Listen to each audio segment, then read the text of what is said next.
Bom, bom dia. Me chamo Luca, para quem não me conhece, faço parte aqui da liderança da Urbana. E nós estamos num período muito especial para a nossa igreja, que é o período da Quaresma.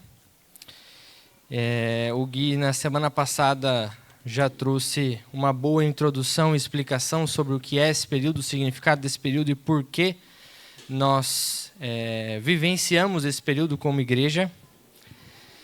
Mas é de certa forma ainda mais importante a gente continuar lembrando os irmãos disso, de que o período da Quaresma que nós celebramos como igreja não é um período que de alguma forma nos tornamos mais dignos ou mais santos diante de Deus para poder estar mais próximo dele, mas pelo contrário, é um período que a gente tem para, de maneira disciplinada e comunitária, refletirmos juntos e continuamente sobre a morte de Cristo.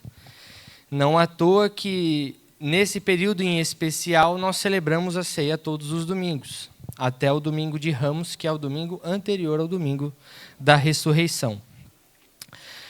Portanto, se trata de uma jornada que nós começamos na semana passada, de uma nova série chamada Os Améns de Jesus. E o Gui também explicou que esse amém de Jesus não é o mesmo amém que a gente fala no final de uma oração, mas, na verdade, ele tem ali no seu sentido original um chamado para uma atenção, que aquela declaração ela é importante demais, ela merece uma atenção especial. E Jesus ele faz isso ao longo do texto bíblico. Nós vemos por várias vezes isso sendo traduzido como em verdade te digo, em verdade vos digo. Então, quando Jesus ele usa essa expressão no início de uma frase, a palavra no original, que é o amém, ele está querendo dizer, olha, a partir de agora, presta muita atenção no que eu vou dizer a seguir, porque isso que eu vou falar agora é um ensinamento substancial para vocês durante essa caminhada. Então, no texto de hoje, nós vamos meditar no Evangelho de Marcos, capítulo 14, os versículos 22 ao 31. E nesse texto, Jesus ele faz duas dessas declarações. Nós vamos ler juntos e vamos entender o fato da importância dessas duas declarações, que são tão importantes, estarem juntas no mesmo texto, e que elas não estão aí por coincidência, por acidente, e nem porque Jesus, como usou uma vez, ele achou por bem usar uma segunda. Elas estão colocadas juntas nesse texto de Marcos, para que a gente possa colocar elas lado a lado, comparar e contrastar, porque os irmãos vão ver o significado de cada uma. Portanto, vamos ler o livro do evangelista Marcos, o Evangelho de Marcos, capítulo 14, versículos 22 ao 31. Eu leio na NAA, os irmãos acompanhem nas suas Bíblias, seja lá de papel, digital, ou então que está sendo projetada aqui. E diz assim: enquanto comiam, Jesus pegou um pão e, abençoando, o partiu e lhes deu, dizendo: tomem, isto é o meu corpo. A seguir, Jesus pegou um cálice e, tendo dado graças, o deu aos seus discípulos, e todos beberam dele. Então lhes disse: isto é o meu sangue, o sangue da aliança, derramado em favor de muitos. Em verdade lhes digo que nunca mais beberei do fruto da videira, até aquele dia em que beberei o vinho novo, no reino de Deus. E tendo cantado um hino, saíram para o Monte das Oliveiras. E Jesus disse aos discípulos: serei uma pedra de tropeço para todos vocês, porque está escrito: ferirei o pastor e as ovelhas ficarão dispersas. Mas, depois da minha ressurreição, irei adiante de vocês para a Galileia. Então Pedro disse a Jesus: ainda que o Senhor venha a ser um tropeço para todos, não o será para mim. Mas Jesus lhe disse: Em verdade lhe digo que hoje, nesta noite, antes que o galo cante 2 vezes, você me negará 3 vezes. Mas Pedro insistia com mais veemência. Ainda que me seja necessário morrer com o Senhor, de modo nenhum o negarei. E todos os outros diziam a mesma coisa. Essa é a palavra de Deus. Vamos orar. Senhor Deus, muito obrigado, Senhor, por essa manhã. Obrigado, Senhor, por mais este domingo que o Senhor nos presenteia, Pai. Obrigado, Senhor, pela sua palavra, Pai, e que ela venha nos confrontar, Senhor, e colocar, Senhor, nosso coração no lugar certo. Essa é a minha oração, Pai, nessa manhã, em nome de Jesus. Amém. Portanto, seus irmãos, perceberam ao longo da nossa leitura, de fato, essas 2 declarações de Jesus estão presentes nesse mesmo texto. E ele diz, né, em verdade lhes digo, e depois para Pedro ele diz, em verdade te digo. Se trata do mesmo termo. E aqui, irmãos, para dar uma contextualizada para os irmãos, o que está acontecendo aqui, na verdade, não é uma refeição qualquer ou simplesmente um momento em que Jesus ele decidiu reunir todo mundo ali para fazer uma ceia. O que está acontecendo aqui é a celebração anual que o povo judeu fazia por conta da Páscoa. A celebração que lembrava a libertação do povo do cativeiro do Egito. Lá nos mostrado no Pentateuco, lá nos primeiros livros da Bíblia. O livro de Êxodo. Então, na verdade, essa refeição, essa ceia, não é algo que Jesus está inventando. Ela acontecia, eles celebravam isso. Era algo que fazia parte do contexto daqueles homens que estavam presentes ali naquela mesa.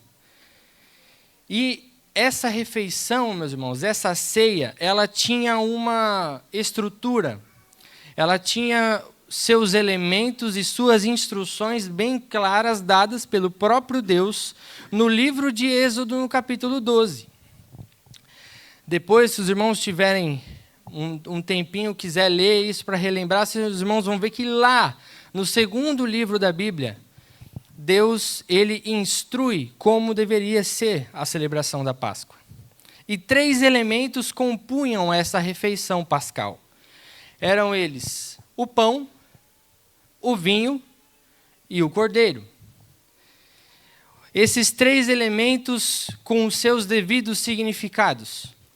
O pão sem fermento, o pão ázimo, ele significava a pressa, ele significava a aflição daquele povo no Egito. O cálice com o vinho, ele passava 4 vezes pelas pessoas da mesa, simbolizando as 4 promessas de Deus no livro de Êxodo, no capítulo 6, em que ele diz: eu vos tirarei, eu vos livrarei, eu vos resgatarei e vos tornarei por meu povo. Então existia uma instrução, existia ali uma norma, uma regra a ser tratada nessa refeição, e quem presidia a mesa da Páscoa dizia algumas palavras e ele começava dizendo: este é o pão da aflição dos nossos pais. Porque era ali o pão que simbolizava e que lembrava da aflição do povo no Egito. E Jesus, quando ele começa a ministrar a ceia, os irmãos podem perceber que ele muda essa expressão. Ele não diz que esse é o pão da aflição dos nossos pais. Ele não diz esse é o pão que nos faz lembrar da libertação do Egito. Ele diz: este é o meu corpo. Isto é o meu corpo. Jesus ele está mudando o que está sendo dito na refeição da Páscoa. Isso não é por acaso. Isso não é algo novo.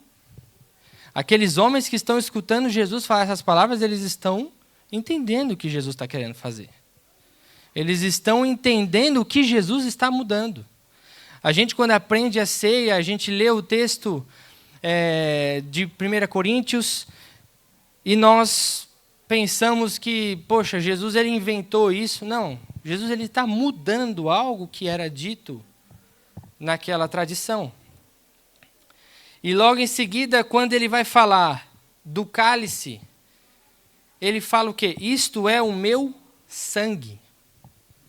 Jesus ele tem uma intenção muito clara aqui para mudar aquilo que está sendo dito na refeição pascal. E agora, eu me pergunto e imagino também aqueles homens deveriam estar minimamente perplexos, porque afinal de contas, quem é que teria autoridade para mudar uma instrução que veio diretamente de Deus? No capítulo 12 do livro de Êxodo. Somente o próprio Deus poderia fazer isso. Jesus, ao mudar o que é dito na Páscoa, ele não está simplesmente reatribuindo significados. Jesus ele não está apenas utilizando de elementos da tradição para colocar num lugar onde aquelas pessoas pudessem entender o que Jesus está querendo dizer a partir daquele momento. Jesus, ao mudar o que é dito, ele está reivindicando ser aquele que deu a ordem original, lá atrás. E Jesus, ele continua. Ele muda o que é dito, ele apresenta os elementos, mas ele também não muda só o que é dito. Ele também muda o que é servido. Se os irmãos perceberem aqui, no versículo 23, na verdade, o versículo 22, ele diz, tomem. Pegou um pão e diz, tomem. Isso é o meu corpo. Então ele pega o cálice, dá graças e dá aos discípulos. Isto é o meu sangue.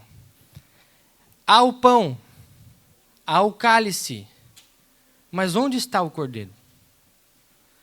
Jesus, ele não serve o cordeiro. E aí eu pergunto para você, numa refeição, a refeição que celebrava anualmente a Páscoa, como que poderia faltar o cordeiro? Como que o prato principal não estava sendo servido por Jesus? E a resposta, meus irmãos, é muito mais profunda. O cordeiro não é servido sobre a mesa, porque o próprio cordeiro está sentado à mesa. Jesus, quando ele muda o que vai ser servido, ele está se apresentando como o que João, no seu capítulo 1, versículo 29, vai nos dizer que ele é o Cordeiro de Deus que tira o pecado do mundo. Jesus está intencionalmente tirando um elemento importantíssimo daquele momento, não porque não tinha, ou simplesmente porque tem que ser rápido, eu só quero ensinar uma coisa rápida para vocês. Ele intencionalmente muda o que está sendo servido para dizer que aquele cordeiro que era servido sobre a mesa não é mais necessário, porque o cordeiro verdadeiro, o cordeiro de Deus, está sentado à mesa com vocês, partindo do pão e passando o cálice. Qual que era, irmãos, a regra sobre o cordeiro lá do capítulo 12 de Êxodo? Tinha que ser um cordeiro sem defeito e que tinha que pegar um pouco do sangue daquele cordeiro, passar no batente da porta. Eu vou ler aqui 2 versículos com os irmãos, para os irmãos entenderem o que estava acontecendo naquela noite. O que aquele povo celebrava todos os anos, como sendo a Páscoa? O que aconteceu? Versículos 12 e 13 desse capítulo 12 de Êxodo vai dizer: porque naquela noite passarei pela terra do Egito e matarei todos os primogênitos, tanto das pessoas como dos animais, e executarei juízo sobre todos os deuses do Egito. Eu sou o Senhor.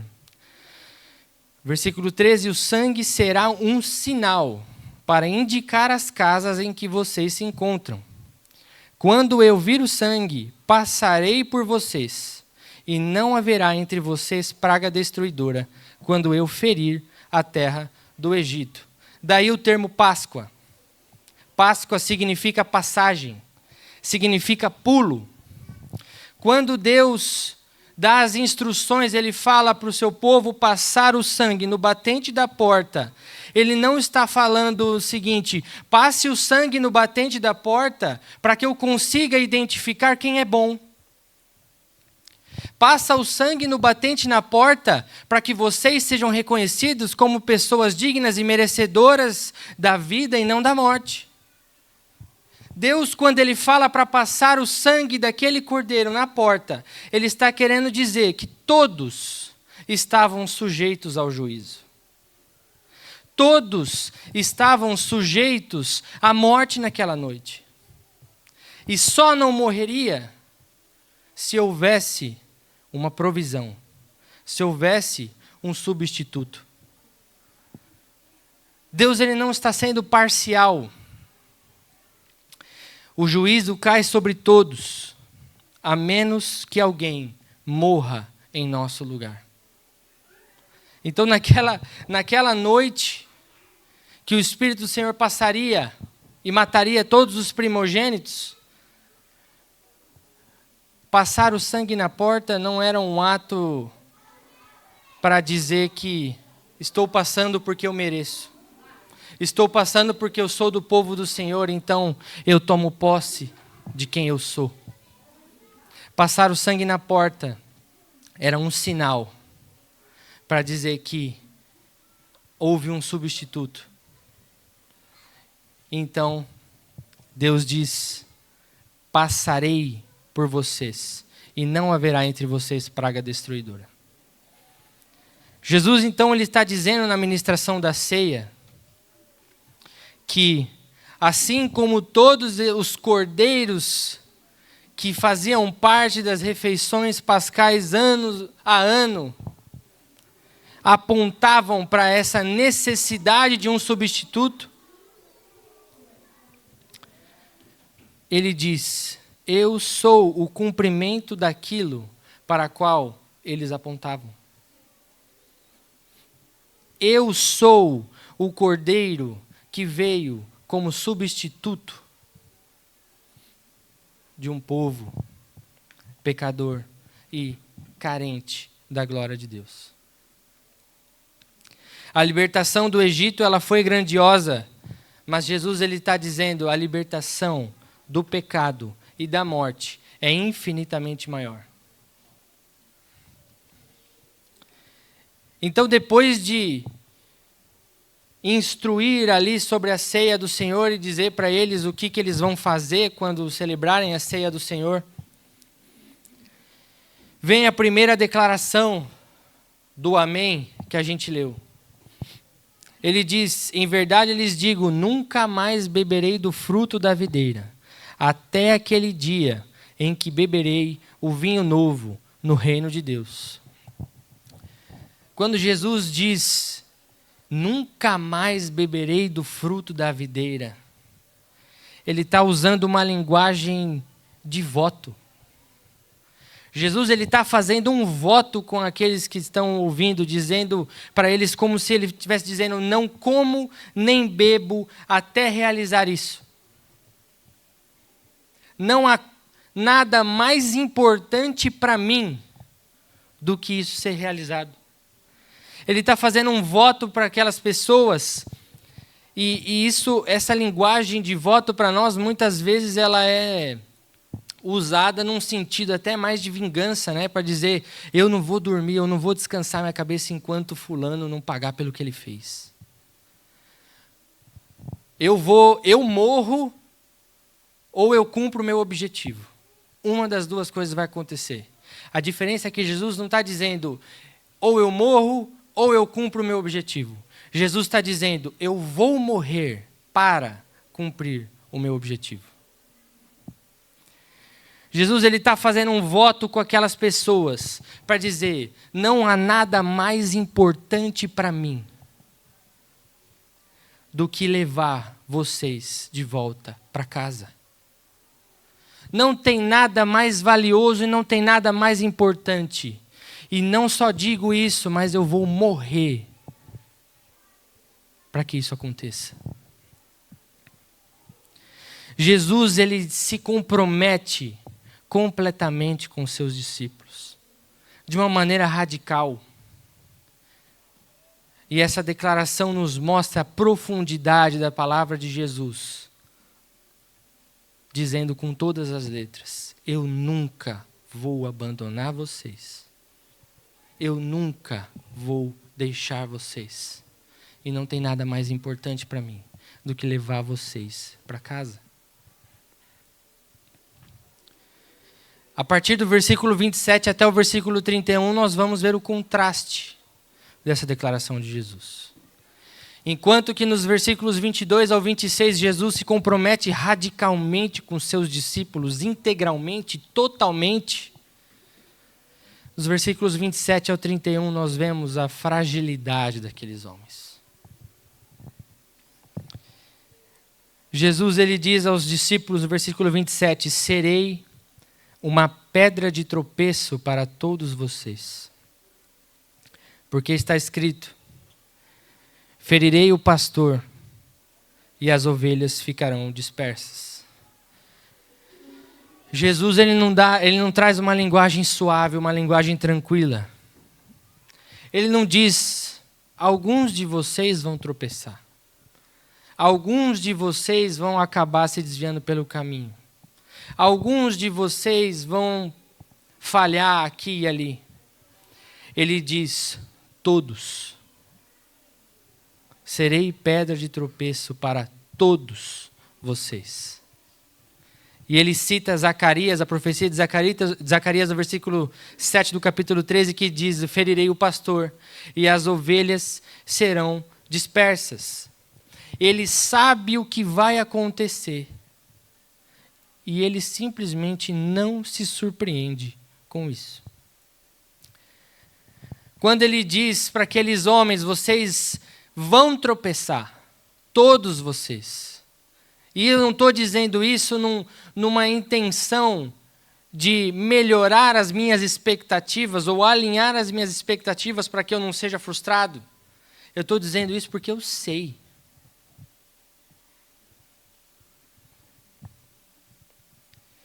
E ele ainda continua no versículo 28 dizendo, depois da minha ressurreição, irei adiante de vocês para a Galileia.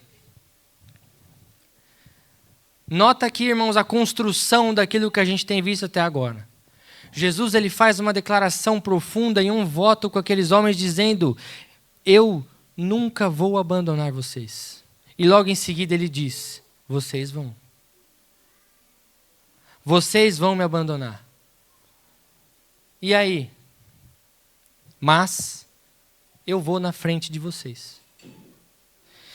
Ele não diz, vocês vão me abandonar, então por isso o plano acabou. Por isso o plano deu errado. Vocês vão me abandonar, então tudo está perdido, estamos acabados. Ele diz, não, vocês vão me abandonar, mas nós temos trabalho a fazer. Eu encontro vocês na Galileia.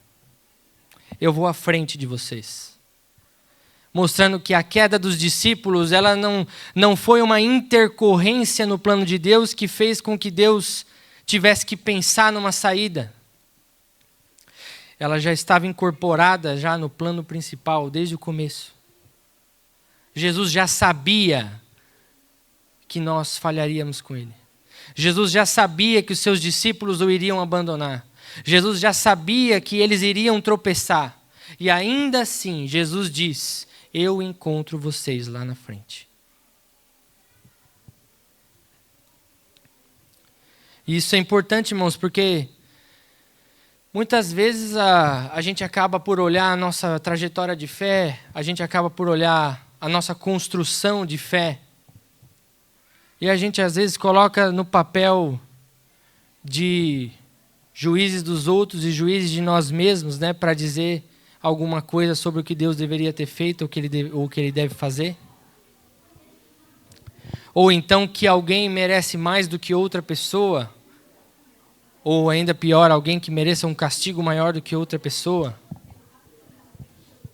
Jesus está nos ensinando com todas as letras para dizer, todos, sem exceção, vão falhar. E ainda assim, eu não. No versículo 29, então, Pedro, ele diz a Jesus: ainda que o Senhor venha a ser um tropeço para todos, não será para mim. Pedro, ele tem essa personalidade. Se a gente vê várias vezes no Novo Testamento, Pedro, ele toma a frente e ele quer falar primeiro, ele quer falar mais alto. Essa posição de liderança e de proeminência de Pedro é uma coisa bem característica dele. Então ele toma a frente daqueles homens e vai dizer: não, calma aí, Senhor, todos não. Todos não. Esses aí podem até falhar com você. Esses aí podem até te abandonar, podem até fugir do barco, mas eu não. Então Jesus olha para ele. Eu imagino essa cena, Jesus olhando no fundo dos olhos de Pedro, não com um sentimento de desdém, de desprezo, mas com um sentimento de amor, de compaixão e de misericórdia, olhar bem no fundo dos olhos de Pedro e dizer: em verdade te digo que hoje, nessa noite, antes que o galo cante 2 vezes, você me negará 3. Jesus, ele olha nos olhos de Pedro e diz: Pedro, você não sabe. Pedro, você não enxerga. Pedro, você não vê. Mas eu vejo. Eu sei. E o que Pedro faz? No versículo 31, Pedro ainda insiste com mais veemência para dizer: ainda que me seja necessário morrer com o Senhor, de modo nenhum o negarei. Irmãos, nós fazemos isso todos os dias. Nós fazemos isso todos os dias. E a gente até olha para Pedro com um olhar um pouco mais forte para dizer: olha só o que ele fez depois. Que homem horrível. Negou Jesus 3 vezes, Jesus estava certo, tinha razão, esse homem não presta. Porque no versículo 50 do próprio capítulo 14, depois que Jesus é preso, o versículo 50 diz: então todos o deixaram e fugiram. Todos o deixaram e fugiram. Jesus, ele conhece Pedro e ele conhece seus discípulos melhor do que eles mesmos. Jesus, quando diz, ele olha no fundo dos olhos de Pedro e diz: Pedro, você vai tropeçar. Pedro, você vai falhar. Ele não está querendo dizer para Pedro assim, como se fosse: Pedro, ó, eu acho que pode ser que não seja por esse caminho aí. Ele está dizendo para Pedro: Pedro, para com isso. Pedro, diminua essa sua autoconfiança. Pedro, não seja cheio de si mesmo. Você vai me negar. E digo mais, hoje, antes mesmo do galo cantar 2 vezes, você já vai ter me negado 3.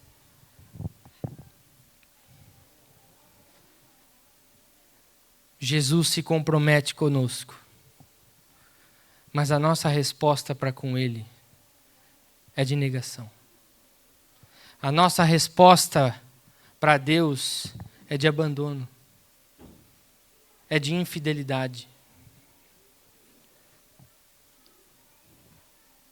E do que o Evangelho se trata e o que esse texto nos apresenta é que na primeira declaração Jesus diz: escuta o que eu vou te dizer, anote as minhas palavras, marque isso no seu coração.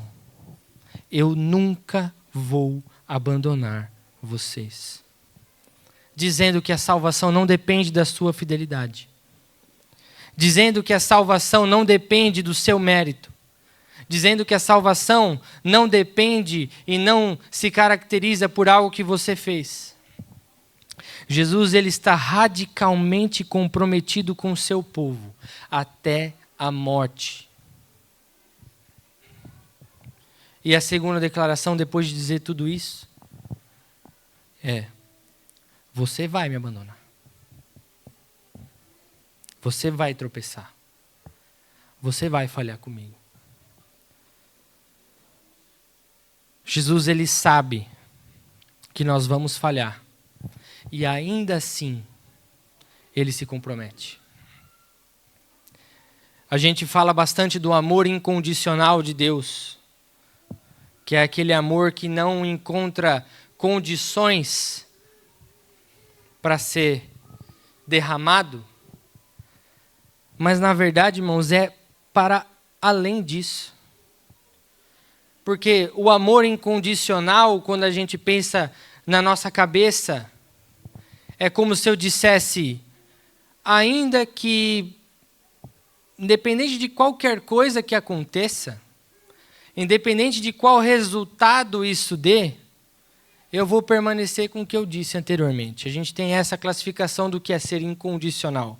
O que Jesus está dizendo aqui não é simplesmente, ainda que você me negue, Pedro, ainda que possa vir a acontecer alguma coisa, ainda que possa acontecer de você tropeçar, Jesus ele está indo para além disso para dizer, você vai tropeçar, você vai falhar, você vai cair, mas ainda assim, eu continuo comprometido com você e te encontro lá na frente. E essa é a beleza do Evangelho, meus irmãos. A fé que nos conecta com Jesus, a fé que nos coloca diante da cruz e nos faz dobrar os nossos joelhos e sermos justificados por Cristo, não é uma fé confiante e inabalável, uma fé cheia de si mesma. Para ilustrar para os irmãos, no capítulo 9 do Evangelho de Marcos, tem um acontecimento que é um menino endemoniado, ele é levado pelo seu pai para os discípulos. E os discípulos não conseguem expulsar o espírito daquele menino. O pai, então, desesperado, leva o menino para Jesus. E quando ele chega para Jesus, Jesus pergunta para ele, há quanto tempo isso está acontecendo com ele? O pai responde, desde a infância. E muitas vezes o tem lançado no fogo e na água, para o matar. E presta atenção no que esse pai vai dizer agora. Ele diz assim, mas se o Senhor pode fazer alguma coisa, tenha compaixão de nós e ajude-nos. Irmãos, eu quando olho para essa situação, eu já fico um pouco perplexo. Você imagina Jesus e Jesus não só. Eu consigo imaginar porque ele fala. Logo em seguida Jesus responde, se o Senhor pode? Se o Senhor pode fazer alguma coisa? Tudo é possível ao que crê. E imediatamente o pai do menino exclamou, eu creio, ajude-me na minha falta de fé. A declaração linda e profunda que conectou esse homem a Jesus e uma declaração de fé, não foi uma declaração de fé que veio acompanhada de uma certeza no eu declaro, eu decreto. Não foi uma fé que coloca diante de Deus algo para que Ele responda às minhas expectativas, porque eu estou cheio daquilo e acredito que aquilo vai acontecer. A fé que conectou esse pai a Jesus é a fé de quem dobra os seus joelhos diante da cruz e reconhece a sua pequenez e a sua fragilidade. E solta um gemido, clamando, dizendo, Senhor, me ajuda na minha incredulidade.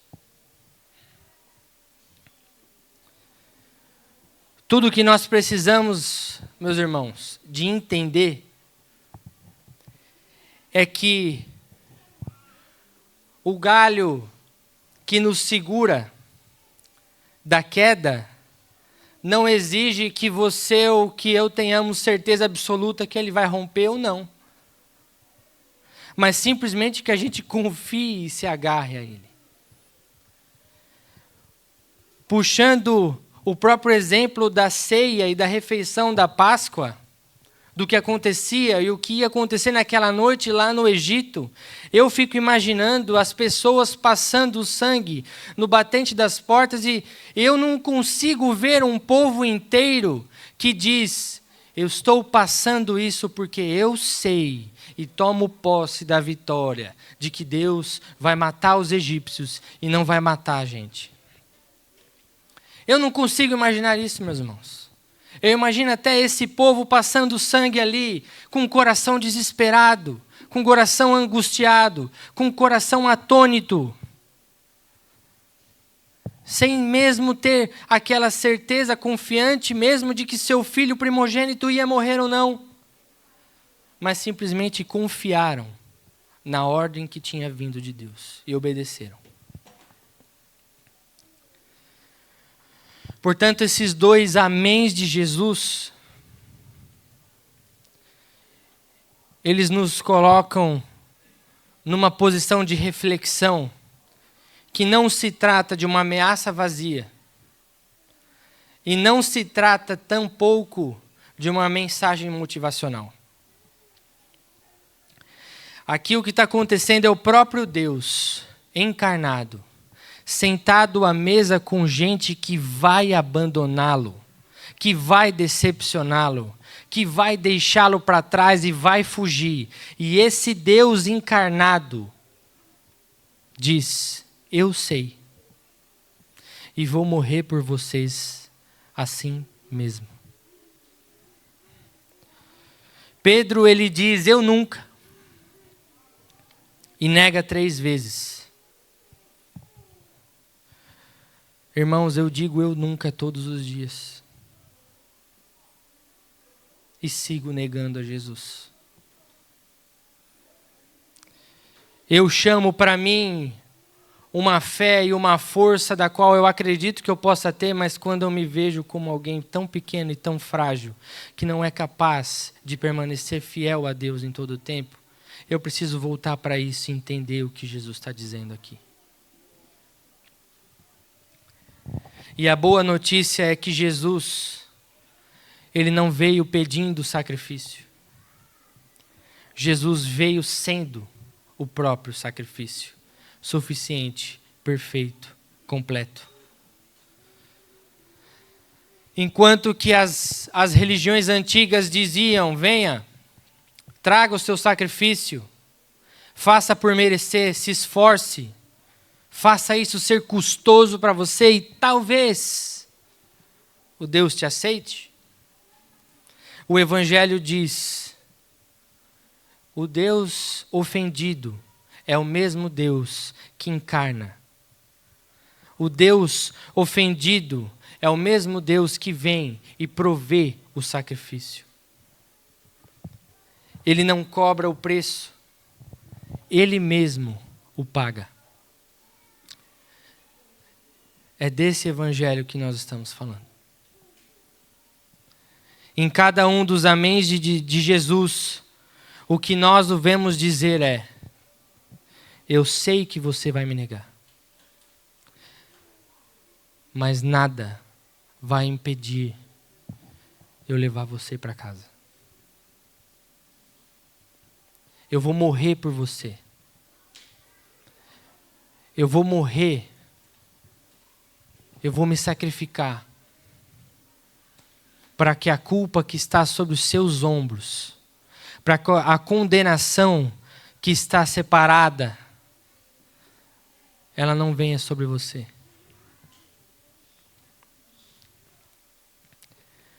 Portanto, que nós, ao nos aproximarmos da mesa,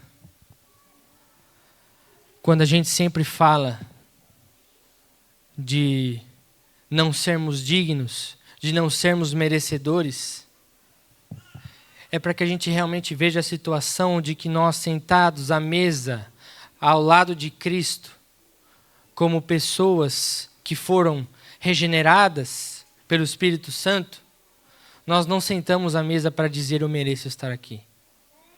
Nós sentamos à mesa reconhecendo que, apesar de nós, Ele preparou esse lugar. Apesar de nós, foi Ele que colocou a gente nessa mesa.